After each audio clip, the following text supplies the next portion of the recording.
From Indian student group YouTube channel. और हमारी physics की जो सीरीज़ चल रही थी उसमें हमने पार्ट 1 कवर कर लिया था, ठीक है, जिसमें मैंने आपको प्रकाश और प्रकाश के गुण बताए थे। अब हमारा पार्ट 2 है, ठीक है, जिसमें हम प्रकाश के और गुणों के बारे में बात करेंगे, ठीक है। तो स्टार्ट करते हैं। देखिए प्रकाश क्या है, ठीक है। आप देख सकते, मैंने आपको प्रकाश के बारे में बताया था कि प्रकाश क्या है। तो प्रकाश में मैंने आपको बताया था कि प्रकाश एक प्रकार की ऊर्जा है जिसकी सहायता से हम वस्तुओं को देख सकते हैं, और प्रकाश हमें दिखाई नहीं देता है। पहले बस प्रकाश जो है वस्तु पर पड़ता है और उसके बाद हमारे नेत्रों पर पड़ता है, ठीक है। तो उसी क्रम में हम आज आगे बढ़ते हैं। इसके बाद देखिए क्या, प्रकाशिक माध्यम, ठीक है। आप देख सकते हैं लिखा है प्रकाशिक माध्यम, इसका मतलब है ऑप्टिकल मीडियम। ऑप्टिकल मीडियम यानी प्रकाशिक माध्यम, ठीक है। ऑप्टिकल मीडियम यानी प्रकाशिक माध्यम होता क्या है, ठीक है। तो देखिए हम समझते हैं प्रकाशिक माध्यम होता क्या है, ठीक है। तो प्रकाशिक माध्यम वह माध्यम है जिससे प्रकाश गुजरता है, ठीक है। प्रकाशिक माध्यम किसे कहते हैं, देखिए यहाँ पे साफ साफ लिखा हुआ है प्रकाशिक माध्यम किसे कहते हैं।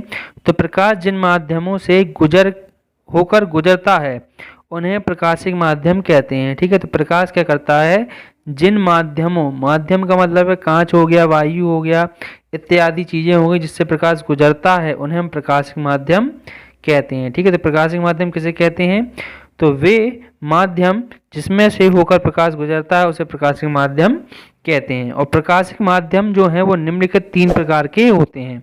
प्रकाशिक माध्यम कितने प्रकार के होते हैं, तो प्रकाशिक माध्यम निम्नलिखित 3 प्रकार के होते हैं। 3 प्रकार के कौन कौन से होते हैं, ठीक है। प्रकाशिक माध्यम 3 प्रकार के होते हैं, कौन कौन से होते हैं, तो ये होते हैं पारदर्शी माध्यम। पहला जो माध्यम है वो है पारदर्शी माध्यम। पहला माध्यम क्या है, पारदर्शी माध्यम। इसको बोलते हैं ट्रांसपेरेंट मीडियम। क्या बोलते हैं, ट्रांसपेरेंट मीडियम इंग्लिश में। जिन माध्यमों से प्रकाश अधिकांश भाग गुजर जाता है, ठीक है।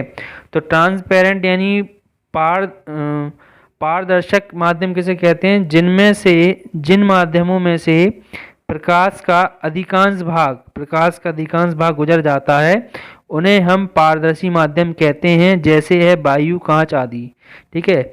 वो माध्यम जिनमें से प्रकाश का अधिकांश भाग क्या हो जाता है, गुजर जाता है, उन्हें हम पारदर्शक माध्यम कहते हैं, जैसे वायु, कांच आदि। इसके बाद है पारभासक। पारभासक क्या होता है, देखिए ये जो टॉपिक है वो पेपर में तो नहीं पूछा जाता, लेकिन हमारे अंदर मतलब हमारे पास नॉलेज होना चाहिए कि पारदर्शी, पारभासक और अपारदर्शी माध्यम क्या होता है, ठीक है।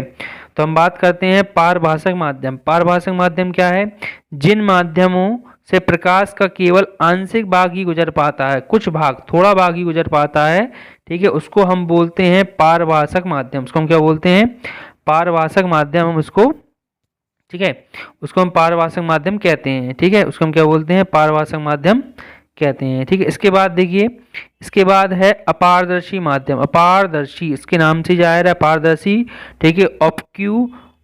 ऑप्क्यू मीडियम इसको कहते हैं। तो उसको कहते हैं जिन माध्यमों में से प्रकाश गुजर नहीं पाता, ठीक है, यानी जिन माध्यमों से प्रकाश आर पार नहीं जा पाता है उन माध्यमों को बोलते हैं अपारदर्शी माध्यम।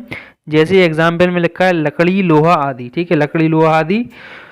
तो ये वो माध्यम है जिनमें से प्रकाश गुजर नहीं पाता। तो आप नॉर्मली जानते ही हैं कि 3 कैटेगरी होती हैं। बस प्रकाश के बारे में कहे तो इसको प्रकाशिक माध्यम बोल दिया गया, यानी प्रकाश जिन वस्तुओं से गुजरता है उनको हम प्रकाशिक माध्यम कहते हैं। तो पहला था पारदर्शी। पारदर्शी माने होता है जिसके हम आर पार जा सकते हैं। पारदर्शी मान लीजिए वस्तु है, प्रकाश के आर पार चला गया, ये प्रकाश है, इसके आर पार चला गया, तो ये कैसा हो गया, पारदर्शी हो गया।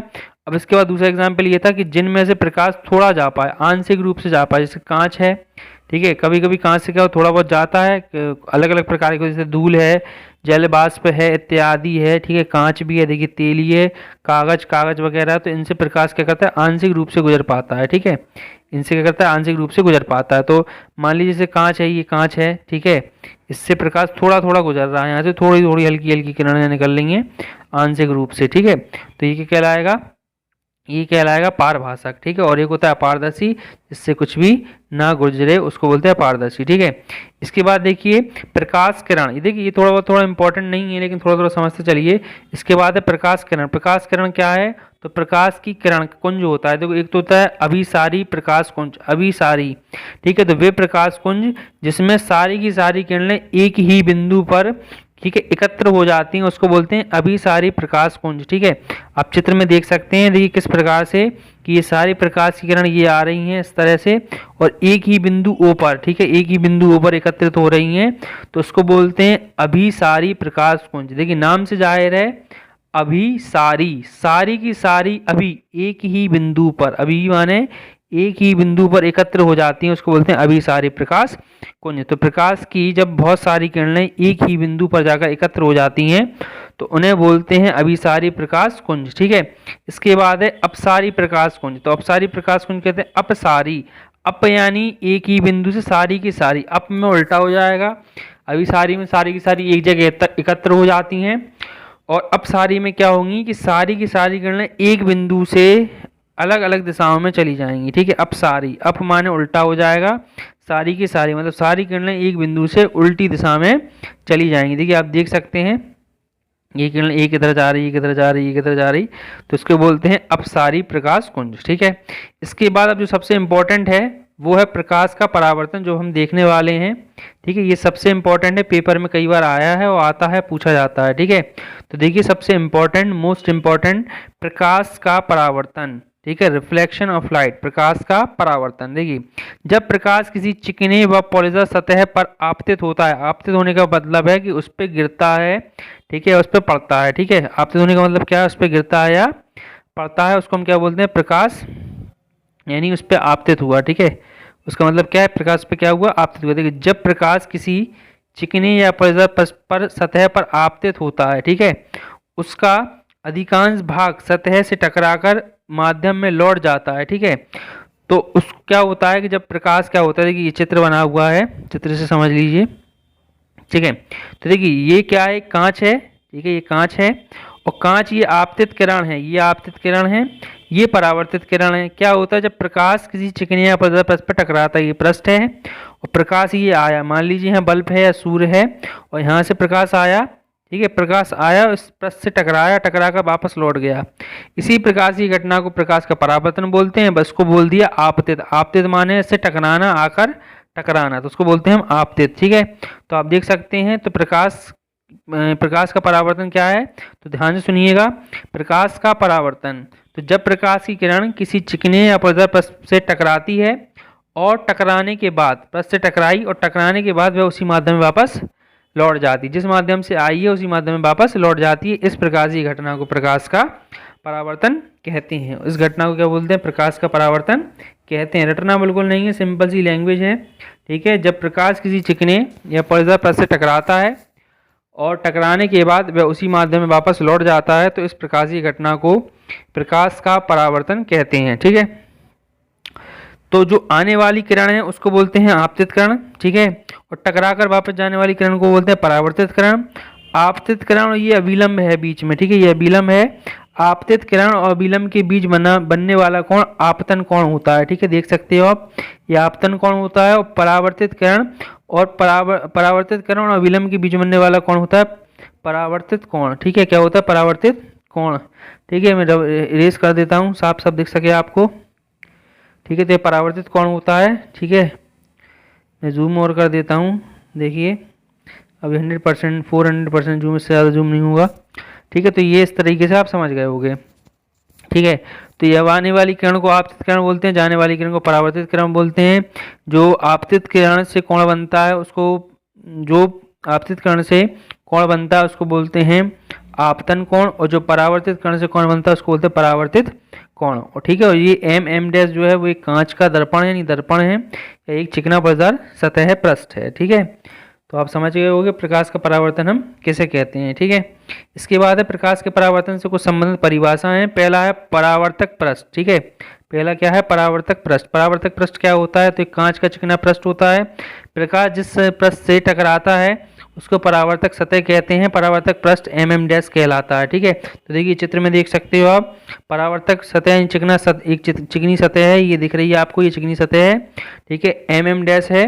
तो प्रकाश जिस सतह से टकराता है उसको बोलते हैं परावर्तक पृष्ठ, या कह सकते हैं परावर्तक सतह। ठीक है, इसके बाद जो है, ठीक है, इसके बाद है आपतित किरण। ठीक है, आने वाली किरण को बोलते हैं आपतित किरण। जो किरण है वो चिकनी सतह पर टकराती है, आती है, ठीक है, उसको बोलते हैं आपतित किरण। वह किरण जो समतल पृष्ठ पर आकर टकराती है, देखिए आपतित किरण कहलाती है, ठीक है। जो सतह चिकनी सतह से क्या होती है, टकराती है, ठीक है, और टकराने के बाद वापस लौट जाती है, उसी आने वाली किरण को बोलते हैं आपतित किरण, ठीक है।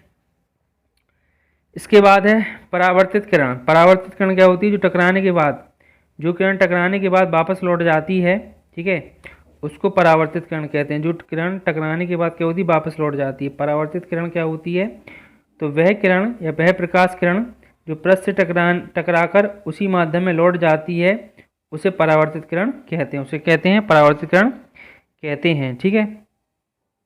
इसके बाद क्या है, इसके बाद है आपतन बिंदु, ठीक है। तो प्रकाश की किरण जिस बिंदु से टकराती है, सतह के जिस बिंदु पर आपतित किरण परावर्तित पृष्ठ के जिस बिंदु पर टकराती है, उस बिंदु को ही आपतन बिंदु कहते हैं, ठीक है। आप चित्र में देख सकते हैं, यहाँ एक आपतन बिंदु बना हुआ होगा, ठीक है। देखिए लिखा है आपतन बिंदु बी, जहाँ टकरा रहा है ये पॉइंट जो है, जो टकरा रहा है ये आपतन बिंदु है, ठीक है। ये क्या है, आपतन बिंदु, ठीक है। तो परावर्तक पृष्ठ पर जिस बिंदु पर किरण टकराती है, उस बिंदु को बोलते हैं आपतन बिंदु, ठीक है। इसके बाद है आपतन कोण क्या होता है, ठीक है। आपतन कोण समझिएगा, पहले अभिलंब रह गया, ठीक है। तो अभिलंब देखिए, अभिलंब क्या है, तो आपतन बिंदु पर खींचा गया, आपतन बिंदु से पृष्ठ के लंबवत खींची गई रेखा, या इसको हम काल्पनिक रेखा भी बोल सकते हैं, ये काल्पनिक रेखा होती है, ठीक है। इसको हम क्या बोलते हैं, अभिलंब बोलते हैं, बी एन, ठीक है। इसका नाम चित्र में आप देख सकते हैं, बी एन होगा, ठीक है। इसके बाद है आपतन कोण। आपतन कोण क्या होता है, तो आपतित किरण और अभिलंब के बीच बनने वाला जो कोण होता है वो आपतन कोण कहलाता है। इसे आई से प्रदर्शित करते हैं, किसे प्रदर्शित करते हैं, आई से प्रदर्शित करते हैं, ठीक है। इसे किसे प्रदर्शित करते हैं, आई से प्रदर्शित करते हैं, ठीक है। इसके बाद है परावर्तित कोण। इसके बाद क्या है, परावर्तित कोण। तो परावर्तित कोण क्या होता है, तो परावर्तित किरण तथा अभिलंब, परावर्तित किरण तथा अभिलंब के मध्य बनने वाला कोण ही परावर्तित कोण कहलाता है। इसे स्मॉल आर से प्रदर्शित करते हैं, ठीक है। तो परावर्तित किरण और अभिलंब के बीच बनने वाला कोण परावर्तित कोण कहलाता है।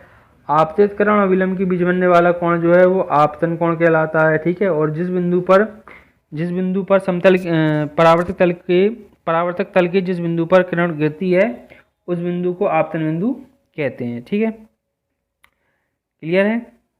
देखिए इसके बाद हम देखते हैं नेक्स्ट सबसे पहले हम क्या करते हैं, समतल दर्पण पढ़ लेते हैं, ठीक है। समतल दर्पण, देखिए इसमें से सबसे पहले पढ़ते समतल दर्पण। समतल दर्पण क्या होता है, तो आपने देखा होगा एक समतल दर्पण होता है सबके घर में, इसमें हम अपने चेहरों को देखते हैं, ठीक है। उसी को हम समतल दर्पण कहते हैं, ठीक है। वही हमारा समतल दर्पण होता है, ठीक है। तो देखिए समतल दर्पण, इसको बोलते हैं प्लेन मिरर, ठीक है। दर्पण जिनका परावर्तक पृष्ठ समतल होता है, ठीक है। दर्पण जिसका या जिनका परावर्तक पृष्ठ कैसा होता है, समतल होता है, उसे हम समतल दर्पण कहते हैं। और समतल दर्पण हम सबके घर में मौजूद होता है, ठीक है, समतल दर्पण, ठीक है। इसके बाद देखिए आप देख सकते हैं चित्र बना हुआ है इसमें, ठीक है। एक सीधा कांच है, ठीक है, इसमें परावर्तक पृष्ठ है, ठीक है। दूसरी तरफ कलई का पेंट कर दिया जाता है, जिससे कि उसका जो अगला तल है वो परावर्तक तल बन जाता है, ठीक है। मेन चीज़ है कि इसमें आते हैं परावर्तक तल के गुण। परावर्तक तल के गुण क्या हैं, तो वो पूछे जाते हैं। तो आप देखिए परावर्तक तल के गुण क्या हैं। समतल दर्पण द्वारा बना प्रतिबिंब सदैव आभासी तथा सीधा होता है, ठीक है। समतल दर्पण द्वारा बना प्रतिबिंब सदैव कैसा होता है, आभासी और सीधा होता है, ठीक है। समतल दर्पण द्वारा बना प्रतिबिंब जो होता है वो कैसा होता है, आभासी और सीधा होता है, उसको हम समतल दर्पण कहते हैं। और इसका प्रतिबिंब सदैव आभासी होता है और कैसा होता है, सीधा होता है। समतल दर्पण द्वारा बना प्रतिबिंब आभासी और सीधा होता है, ठीक है। समतल दर्पण द्वारा बने प्रतिबिंब का आकार वस्तु के आकार के बराबर होता है। समतल दर्पण द्वारा बने प्रतिबिंब का जो आकार है वो किसके आकार के बराबर होता है, वस्तु के आकार के बराबर होता है, ठीक है। समतल दर्पण द्वारा बना जो प्रतिबिंब है उसका आकार जो है वो वस्तु के आकार के क्या होता है, बराबर होता है, ठीक है। इसके बाद है h ऊंचाई के मनुष्य को अपना पूर्ण प्रतिबिंब देखने के लिए, h ऊंचाई के मनुष्य को दर्पण में अपना पूर्ण प्रतिबिंब देखने के लिए, ठीक है, आवश्यक न्यूनतम ऊंचाई h/2 होनी चाहिए। यानी अगर किसी मनुष्य को अपना पूर्ण प्रतिबिंब देखना है, ठीक है, पूरा प्रतिबिंब देखना है, तो उसको अपनी लंबाई की आधी लंबाई का प्रतिबिंब लेना होगा कि तभी वो उसमें क्या कर सकता है, अपना पूर्ण प्रतिबिंब देख सकता है। ठीक है, इसके बाद क्या है, प्रतिबिंब दर्पण में प्रतिबिंब दर्पण से उतनी ही दूरी पीछे बनता है जितनी की वस्तु दर्पण से आगे होती है। ठीक है, अब प्रतिबिंब दर्पण के अंदर कितनी दूरी पर बनता है, उतनी ही दूरी पर बनता है जितनी दूरी पर दर्पण से वस्तु को रखा जाता है। ठीक है, मान लीजिए ये प्रतिबिंब है, सॉरी ये दर्पण है, ठीक है, और दर्पण से वस्तु को इतनी दूरी पर यहाँ रखा गया है, तो इसके अंदर प्रतिबिंब भी इतनी ही दूरी पर, इसके दर्पण के अंदर इतनी ही दूरी पर प्रतिबिंब बनेगा। ठीक है, इतनी दूरी पर इसके अंदर प्रतिबिंब बनेगा। ठीक है, तो यही कहना चाहता है कि वस्तु को दर्पण से जितनी दूरी पर रखा जाएगा, दर्पण के अंदर भी प्रतिबिंब उतनी ही दूरी पर बनेगा। ये इसकी गुण है, इसकी क्वालिटी है। ठीक है, इसके बाद देखिए, इसके बाद है, इसके बाद वस्तु तथा प्रतिबिंब को मिलाने वाली रेखा समतल दर्पण पर लंब होती है। वस्तु तथा प्रतिबिंब को, ठीक है, वस्तु और प्रतिबिंब को मिलाने वाली रेखा समतल दर्पण पर क्या होती है, लंब होती है। ठीक है, और इसका आखिरी पॉइंट बचा हुआ है। ठीक है, इसका आखिरी पॉइंट ये है, समतल दर्पण की फोकस दूरी अनंत होती है। ठीक है, इसका उपयोग हम प्रतिदिन चेहरा देखने में करते हैं। ठीक है, तो समतल दर्पण की फोकस दूरी क्या होती है, ये इंपॉर्टेंट पॉइंट है कि समतल दर्पण की फोकस दूरी क्या होती है, अनंत होती है। इसका प्रयोग हम प्रतिदिन क्या करते हैं, चेहरा देखने में करते हैं। ठीक है, तो गाइस मुझे आशा है कि आप लोगों को अच्छी तरीके से समझ में आ रहा होगा। ठीक है, और अगर आपको किसी भी तरीके की दिक्कत है तो आप कमेंट बॉक्स में मुझे कमेंट करके बता सकते हैं। ठीक है, मैं इसी तरीके से आपको समझाता रहूँगा। ठीक है, और इसके बाद हम अगला पार्ट इसके बाद लेकर आएंगे, इसमें हम समझेंगे गोलीय दर्पण। ठीक है, ये इंपॉर्टेंट टॉपिक है गोलीय दर्पण। ठीक है, अभी प्रतिबिंब रह गया है, मैं आपको प्रतिबिंब भी समझाऊंगा। ठीक है, और प्रतिबिंब इमेज थोड़ा उस तरीके से अलग टॉपिक था, इसलिए मैंने उसको छोड़ दिया। ठीक है, इसको पूरी एक वीडियो में प्रतिबिंब को समझाऊंगा मैं। ठीक है, तो गोलीय दर्पण को हम इसको अगले पार्ट में कवर करेंगे। गाइस अगर आपको वीडियो पसंद आ रही है तो प्लीज़ उसको लाइक कीजिए, शेयर कीजिए, सब्सक्राइब कीजिए, और उन बच्चों तक ज़रूर शेयर कीजिए जिसकी इसको ज़रूरत है। ठीक है, जिससे कि बच्चों की मदद हो सके। ठीक है, एग्ज़ाम टाइम में काफ़ी आपको हेल्प मिल सकती है, आप इसको सुनकर समझकर आसानी से याद कर सकते हैं। ठीक है, थैंक यू फ्रेंड्स, धन्यवाद।